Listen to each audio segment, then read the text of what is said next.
If you want to be anything in life, you must do more than your competition. Being average won't get you anywhere these days. It's time for you to step up to the plate and be serious. Your ancestors did not die for you to become a weak dopamine-filled sheep who procrastinates over the smallest of things. If you carry on with this behavior, someone like me will just come along and snatch your goals away from you. Life is competitive. Everything is competition, whether it's against yourself or other people. How do you think the power analysis, got into the position that I am in now? Do you think my competition just wanted me to succeed over them? Of course not. And they never will. Ladies and gentlemen, the only question I have for you before I show you how to train like AYANOKOJI KIYOTAKA in the White Room is this. Will you sacrifice to achieve your goals? Or will you let your goals become the sacrifice? If you can't watch through this whole video and take notes on how to improve your life, then there's your answer on why you'll never succeed.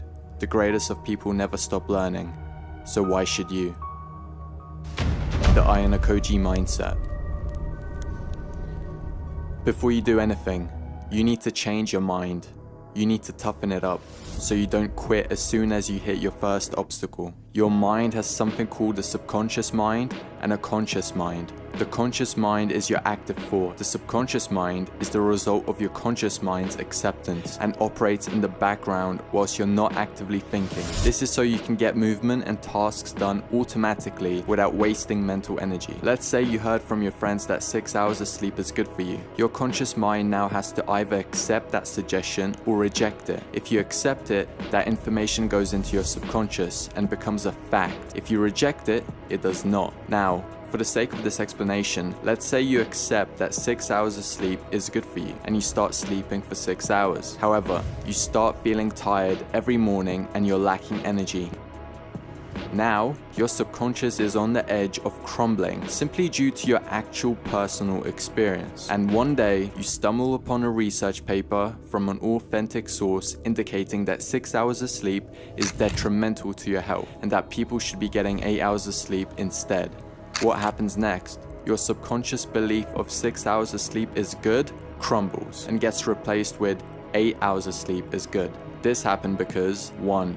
Your personal experience and your friend's explanations did not align, and 2. The research paper from the authentic source is more powerful than your friend's opinion. I hope you understand at least a little of what I was trying to convey. Knowing this, doesn't it mean that we are all indoctrinated by someone or something? Doesn't this mean that our free thought is not actually free, since our indoctrination shaped our beliefs and opinions, which those same beliefs and opinions reflect into our free thought? Doesn't this mean that we all have opinions and thoughts that are simply incorrect, even though they may seem to be true? Doesn't this mean that we can easily be controlled by research, media, celebrities, and parents, since we view them as authoritative figures? The question is not how we can stop indoctrination, because that simply is impossible.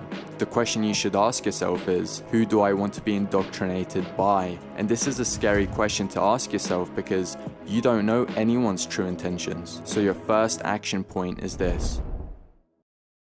Action point 1. Understand who you want to be indoctrinated by. Who is it that you want to become? How do you want to talk to people? How do you want to view the world? Is there a particular way you want to dress? You must seek out what you want. And once knowing what you want, you follow the demonstrator, aka a figure that aligns with your ideal future image on who you want to be. Now don't limit yourself to just one person.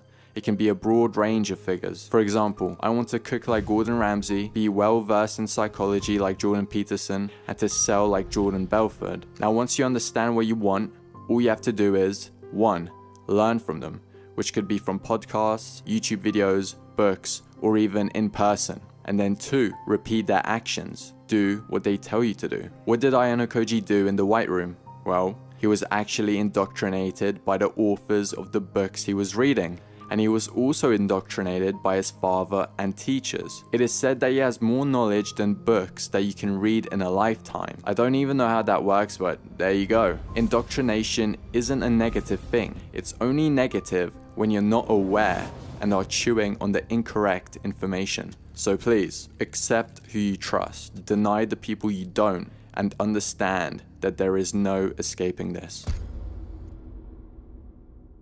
Creating the White Room.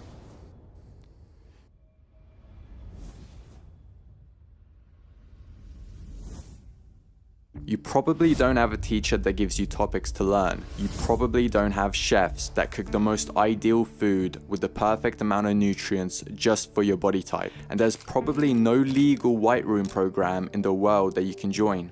But what do you have? Control of your environment. Do you know why students were put into the white room and not the crazy rainbow TikTok room? Visual stimulation. The white room completely destroys any distraction from the task at hand, which is learning. And this is not a drag to the brain or harmful in any way, because the brain adapts. If your brain adapts to constant focus, learning, and retention, you're going to learn much quicker. If your brain is constantly exposed to TikTok reels and sounds whilst trying to learn something, you're not getting anything done. And I know some people will comment, but I can't focus very well. I always get distracted by this or that. And my answer to you would be, congratulations. You've arrived at the right place because the white room is exactly the thing that will fix your procrastination. Action point 2, how to create the white room. No, your room doesn't have to be fully painted in white, so put your brushes away. What you do need, however, is all distractions out of the room. I'm talking about phones, music devices, laptops, PCs, gaming console. Just leave all of those things in another room.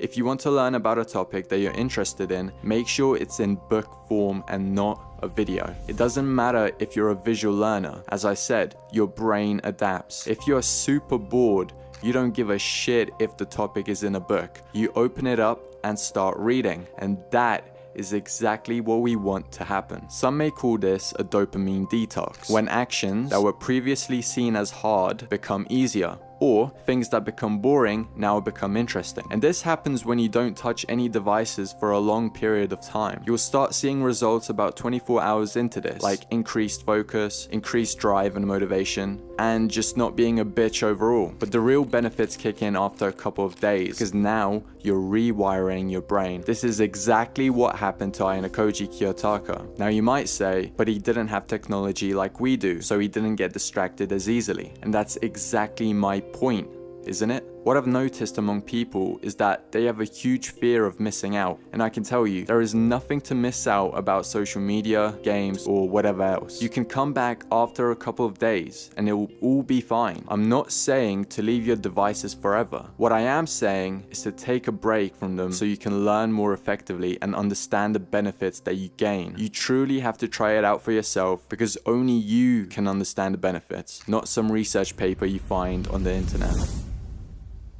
Books. As you know, AYANOKOJI lived on books. That is how he became as smart as he is. He just kept on consuming books containing great information. And that is exactly what you need to do in order to become like AYANOKOJI. These are books catered toward altering your mind to become like AYANOKOJI KIYOTAKA. Each book has an individual purpose, so you get a wide range of knowledge. All of these books will be displayed in the description. Book 1 is 48 Laws of Power, teaching you how to gain power over others, but most importantly, yourself. Book 2 is 33 Strategies of War. There are chapters that fully explain how to battle yourself and your mind that drags you down, but it also displays a wide range of offense and defense tactics against your competition. Book 3 is Mindbreaker, which gives you an in-depth explanation on how to conquer your mind to destroy procrastination and to learn and work 10 times faster than any of your competition. Fourth book is The Power of Habit. This obviously explains how habits are formed and why all habits, bad or good, are entirely your fault. And lastly, fifth book is Can't Hurt Me, which will inspire you to do more and to understand what you're truly capable of.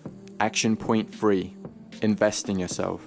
Yes, books cost money, courses cost money, teachers cost money, and some aren't fortunate enough to spend a lot of money on education. But if you are fortunate enough to be living in a decent home, investing in yourself is the most important thing you can do. The government can come knocking on your door tomorrow and take all of your money away, but what can't they take?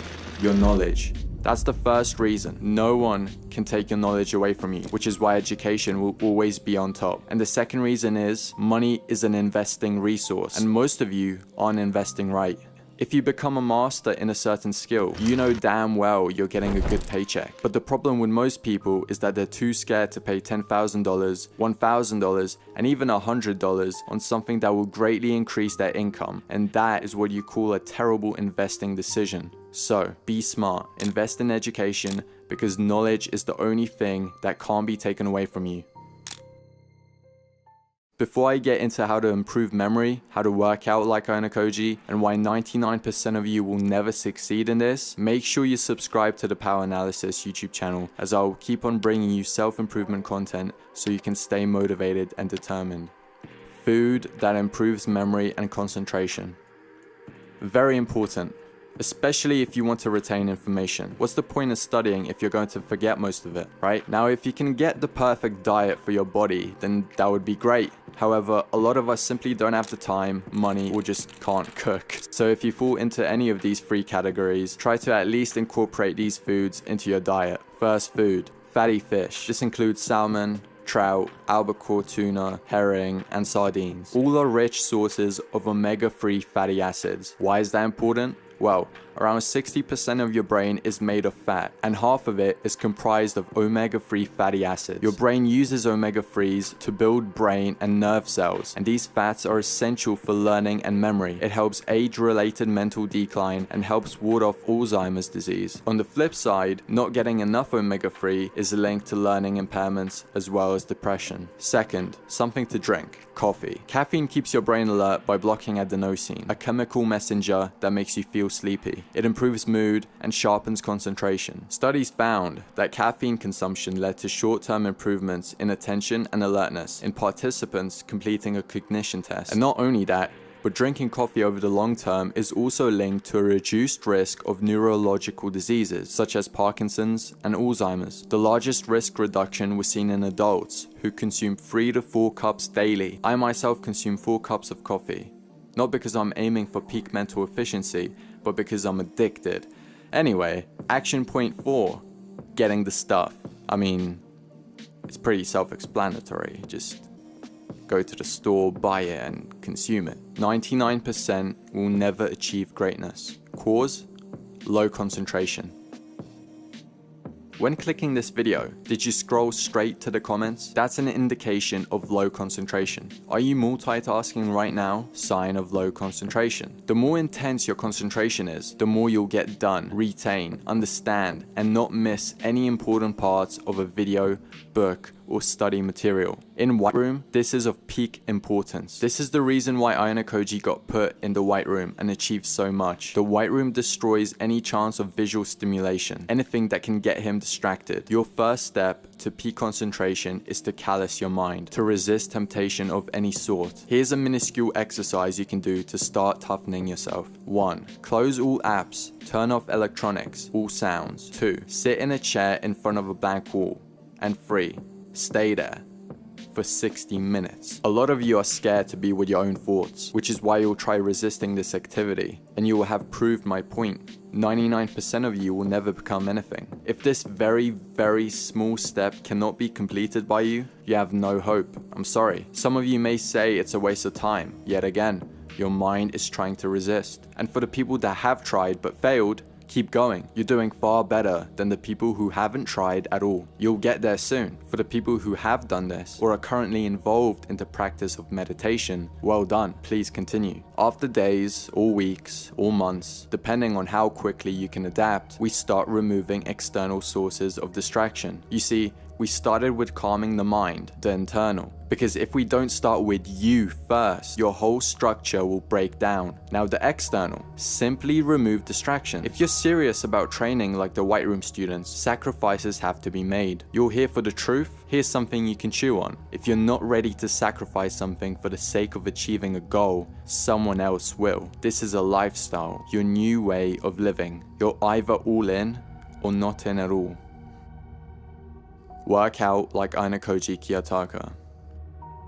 AYANOKOJI looks athletic, has stamina and good cardio, and can fight.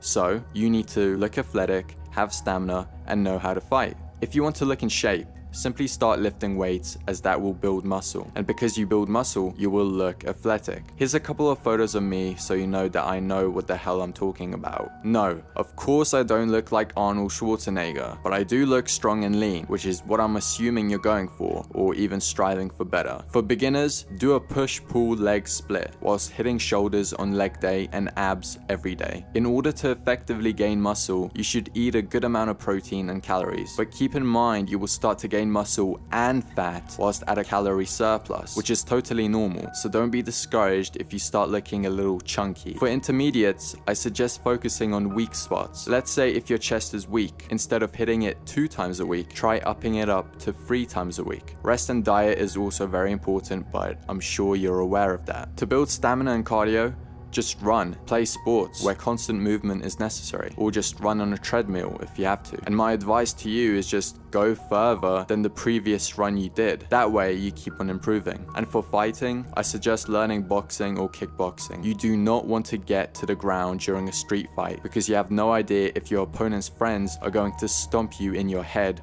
whilst you're at the ground. If you really want to fight, I suggest boxing or kickboxing.